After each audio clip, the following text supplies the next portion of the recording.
എപ്പോഴും നിത്യതയെക്കുറിച്ച് ചിന്തിക്കാത്തതല്ലേ?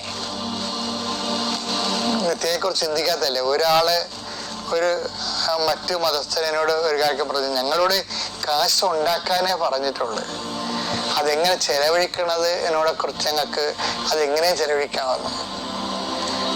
അതായത് അദ്ദേഹം പറഞ്ഞതാണ്, അതായത് ഞങ്ങളെ സംബന്ധിച്ചിടത്തോളം കാശ് ഉണ്ടാക്കാനേ പറഞ്ഞിട്ടുള്ളൂ, എങ്ങനെ ഉണ്ടാക്കാം, അതാണ് കാശ് ഇങ്ങനെ ഉണ്ടാക്കാം, കാശ് എങ്ങനെ ഉണ്ടാക്കാനേ പറഞ്ഞിട്ടുള്ളത്. അപ്പൊ അതുകൊണ്ട് അവരെന്ത് ചെയ്യും?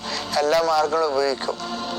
അപ്പൊ ക്രിസ്തുവിലായിരിക്കുന്നവൻ എന്നെ സംബന്ധിച്ചിടത്തോളം എപ്പോഴും അത് എങ്ങനെ ഉണ്ടാക്കാൻ പറ്റത്തില്ല, ഫലങ്ങൾ അത് ചെയ്യും. അതായത് ചീത്തവൃക്ഷങ്ങള് ചീത്തഫലങ്ങൾ ഉണ്ടാക്കുന്നതിന്, ചീത്തഫലങ്ങൾ ഇപ്പൊ നിനക്ക് കിട്ടിക്കുന്ന പണം കൊണ്ട് നീ ഇപ്പൊ, അതുകൊണ്ടല്ലേ ക്രിസ്ത്യൻസൊക്കെ ഈ ബാറൊക്കെ ഉപയോഗിക്കുന്നില്ലേ ഇല്ലേ?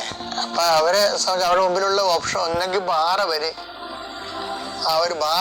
ഉപേക്ഷിക്കണം, അല്ലെങ്കിൽ അവര് സഭയിൽ നിന്ന് പോകണം. വേറെ ഓപ്ഷൻ ഇല്ല അവർക്ക്. എങ്ങനെ ക്രിസ്ത്യൻസ് ബാർ ഉപയോഗിക്കാൻ തുടങ്ങിയെന്ന് നമുക്ക് അറിയത്തില്ല. ഉദയംപുരം സൂര്യദോസിൽ ഇവിടെ നേരത്തെ കള്ള് കച്ചവടമൊക്കെ ക്രിസ്ത്യാനിക്ക് ഉണ്ടായിരുന്നു, അതെല്ലാം ഉദയംപുരം സൂര്യദോസ് അവസാനിപ്പിച്ചതാ. പിന്നെ ഇടക്കാലം കൊണ്ട് വീണ്ടും പഴയ തിന്മകള് ക്രൈസ്തവ സഭയെ, നമുക്ക് എല്ലാ ബിസിനസ്സും ചെയ്യാൻ പറ്റത്തില്ല. എല്ലാ ബിസിനസ് ചെയ്യണമെങ്കിൽ നമ്മുടെ ഒരു ഒറ്റ ഓപ്ഷൻ മാത്രമേ ഉള്ളൂ, ഒന്നെങ്കിൽ ഞാൻ ബിസിനസ്സുമായിട്ട് പോയിട്ട് സഭയിൽ നിന്ന് പോയിട്ട് ചെയ്യാം. സഭയുടെ അകത്ത് നിന്നുകൊണ്ട് നിനക്ക് ബാർ കച്ചവടം നടക്കത്തില്ല, അത് സിമ്പിൾ അല്ലേ. ഞാൻ എൻ്റെ പ്രവർത്തനോട് എല്ലാം ഇത് പറഞ്ഞിട്ടുണ്ട്. നിങ്ങളുടെ മുമ്പിൽ ഒരു ഓപ്ഷൻ ഉള്ളു, ഒന്നെങ്കിൽ സഭയിൽ നിന്ന് പോവുക, അല്ലെങ്കിൽ സഭയുടെ നിൽക്കണമെങ്കിൽ ഇങ്ങനെയുള്ള മ്ലേച്ഛമായ ലാഭങ്ങളെ ഒഴിവാക്കുക. ലാഭം കിട്ടുന്ന എന്തെല്ലാം കാര്യങ്ങൾ ലോകത്തുണ്ട്, അത് ചിലത് മ്ലേച്ഛമായിരിക്കും, സുവിശേഷ വിഹിതമായിരിക്കത്തില്ല. അത് നിലപാടിനാണ് ശരി, സുവിശേഷ വിഹിതമായ നിലപാടാണത്. അതുകൊണ്ട് തന്നെ അതാണ് ഈശോ പറഞ്ഞത്, നല്ല വൃക്ഷം നല്ല ഫലങ്ങൾ കഴിഞ്ഞു, ചീത്ത വൃക്ഷം ചീത്ത ഫലങ്ങൾ. എന്റെ മക്കൾ, ഇതെല്ലാം ഈശോ പറഞ്ഞ കാര്യങ്ങളാണ്. ഇതുപോലെ ജീവിക്കാൻ നല്ല വൃക്ഷം നല്ല ഫലം തരുമെന്ന് പറഞ്ഞില്ലേ?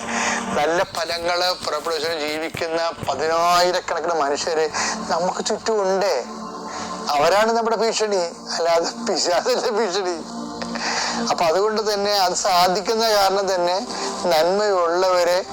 നന്മ സാധിക്കുമെന്നുള്ളത് അത് അനായാസമാണെന്നുള്ളതിന്റെ തെളിവാണത്. അപ്പൊ അത്ര നന്മ ചെയ്ത് ജീവിക്കുക എന്ന് പറയണത്, സുവിശേഷ സാക്ഷ്യം ജീവിക്കുക എന്ന് പറയണത് കർത്താവിന്റെ കൃപയിൽ അധിഷ്ഠിതമായത് കൊണ്ട് അത് ആശ്രയിച്ച് ജീവിക്കുന്നവർക്ക് അത് സാധ്യമാണ്, അസാധ്യമായ കാര്യമല്ലത്.